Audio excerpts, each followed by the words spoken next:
Hi hello నమస్తే ఛానల్కి స్వాగతం. నేను మీ భాస్కర్. ఈ వీడియో కనుక మీకు నచ్చినట్లయితే దయచేసి 10 మందికి షేర్ చేసి సబ్స్క్రైబ్ చేయడం మాత్రం మర్చిపోకండి. ఓకే ఫ్రెండ్స్, ఈరోజు మీ ముందుకి నేను సంచలనం రేపుతున్న ఒక న్యూస్ గురించి మీతో మాట్లాడబోతున్నాను. ఎందుకంటే నువ్వు నేను ప్రపంచం మొత్తం అభిమానించే స్టార్లు, సూపర్ స్టార్స్, లెజెండ్స్ అని మనం ఫీల్ అయ్యి అభిమానిస్తాం కదా. అంతేకాకుండా యుఎస్ ప్రెసిడెంట్లు కూడా, గవర్నర్లు కూడా ఇందులో ఇన్వాల్వ్ అయి ఉన్నారు. అసలు ఏంటిది అని మీరు ఆశ్చర్యపోతున్నారా? Scandal, yes, sex scandal.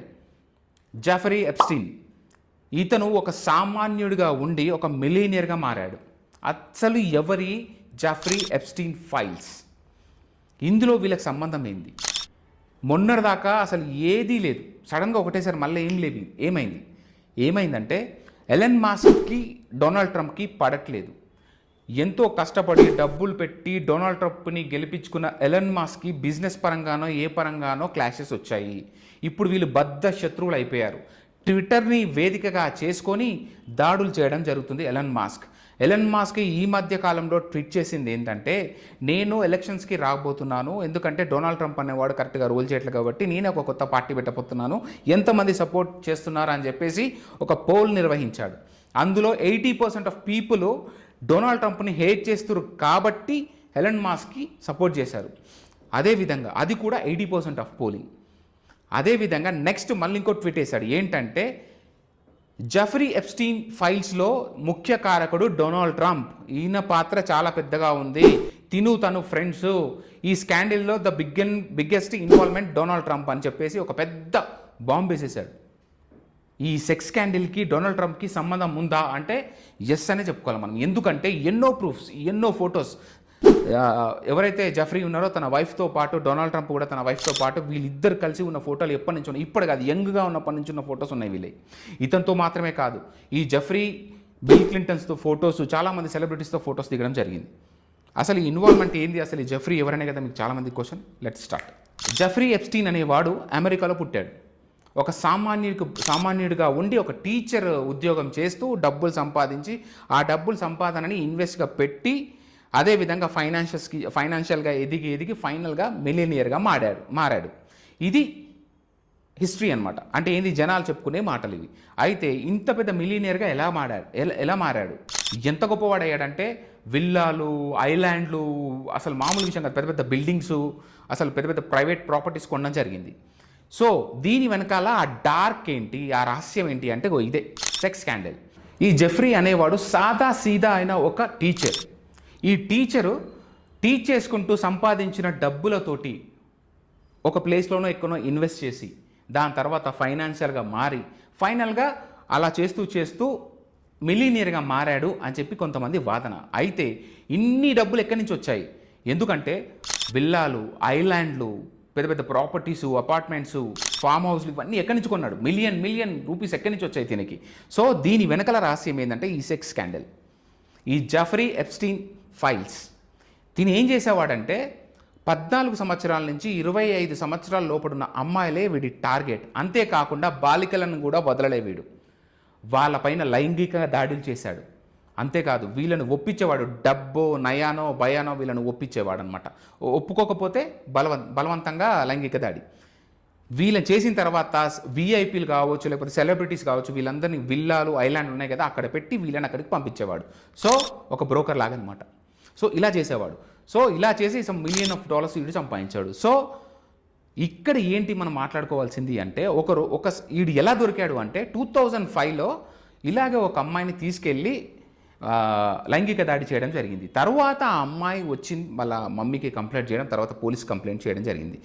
పోలీసులు ఇన్వెస్టిగేషన్ చేస్తూ వాళ్ళకి ఆశ్చర్యానికి గురవడం కాదు, ఒక ఇంత చెమటలు, షాకు, భయపడిపోయారు. ఎందుకంటే అందులో పెద్ద పెద్ద పొలిటికల్ లీడర్సు, సెలబ్రిటీసు, అంతెందుకు ప్రెసిడెంట్లే ఇన్వాల్వ్ అయినారు. అప్పుడు వాళ్ళు మాత్రం ఏం చేయగలుగుతారు?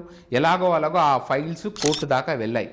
13 నెలలు మాత్రమే వీడికి శిక్ష వేయడం జరిగింది. ఆ 13 నెలలో కూడా ఏదో ఒక వంక పెట్టుకొని బయటికి రావడం జరిగింది.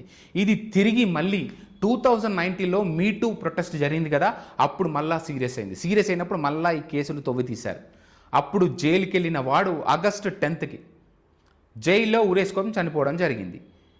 తనకు సంబంధించిన లాయర్ క్లియర్ కట్గా ఇది ఆత్మహత్య కాదు, ఇది మర్డర్ అటెంప్ట్. ఎవరైతే ఇన్వాల్వ్ అయి ఉన్నారో ఈ జెఫ్రీ ఎప్స్టీన్ ఫైల్స్లో ఎవరైతే ఇన్వాల్వ్ అయి ఉన్నారో వాళ్ళందరూ భయపడతారన్న భయంతో అందరూ ఒక దగ్గర చేరి ఇతన్ని చంపారని క్లియర్ కట్గా చెప్పాడు. అసలు ఇందులో ఎవరెవరు ఇన్వాల్వ్ అయి ఉన్నారు ఒక్కసారి చూద్దామా?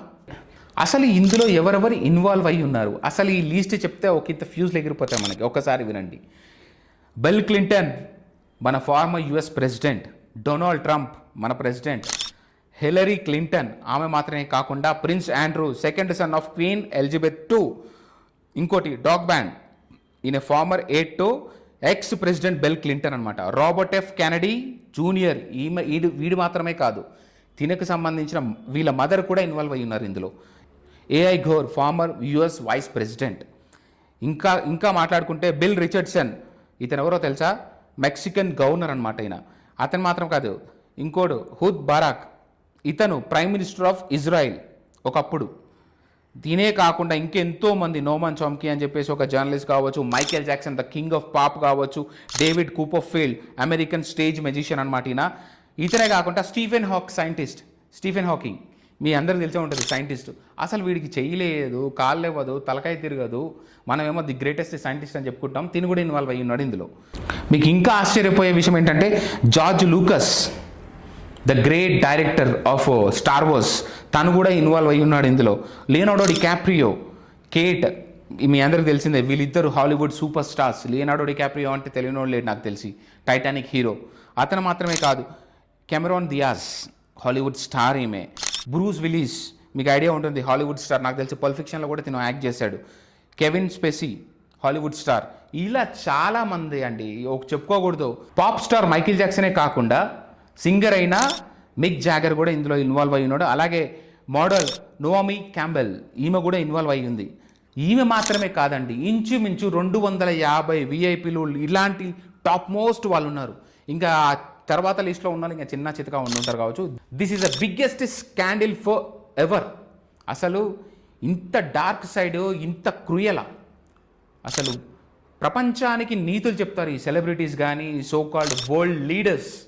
వీళ్ళు చేసేవి మాత్రం దారుణాలు, దుర్మార్గాలు.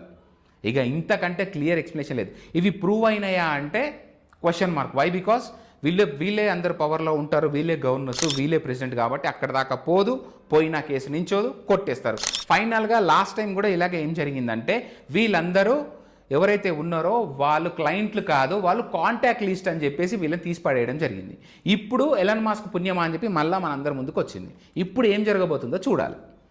ఇది మాత్రమే కాదు, ఇది మన కళ్ళ ముందుకు వచ్చింది కాబట్టి మనకు తెలిసింది. మనకు తెలియకుండా ఇది ఒక అమెరికాలో మాత్రమే కాదండి, ఇది ఇండియాలో కూడా ఉన్నాయి ఇలాంటి స్కాండల్స్. మీరు ఫర్ ఎగ్జాంపుల్ మొన్న మలయాళంలో జరిగింది, మీ అందరికీ తెలుసు.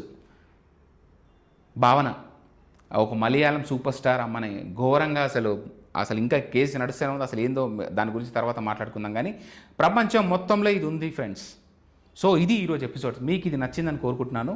మీరు కనుక దయచేసి నన్ను ఎంకరేజ్ చేయగలిగారంటే ఇలాంటి విషయాలతో ఇంకా మీ ముందుకు వస్తాను. Thank you so much friends.